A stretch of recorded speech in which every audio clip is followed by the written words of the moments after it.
If you want to create a group chat with your friends or family, then you have to follow the following steps. The first step is to go on settings. Here you have to scroll down and go on messages. Here you have to make sure that your iMessages is turned on. From this you can send your messages via iMessage to your friends and family. Also, if you want to send messages to people who don't have an iPhone, then you have to simply follow the same steps. Scroll down and go on messages. From here you have to choose send as SMS. This will make sure that messages go to the people who don't have an iPhone and you are texting. This will send as SMS when iMessage is unavailable.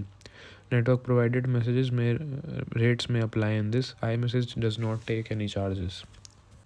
The next step to create a group chat you want to do is just to click on messages. Then you have to click on the top right corner. Here you have to click on the plus button. Here you can see all the contacts you have. You can choose. Now I'll make a group. Here I have made a group with myself and a test subject. I send a message and a group is made here. Here you can see the message has come, and now see the charges are applied. This is how you can make a group in iMessages. Hope you found this video useful. If you did, please support us by liking the video and don't forget to subscribe for more content like this. Do visit gossipfunda.com for more tips and tricks.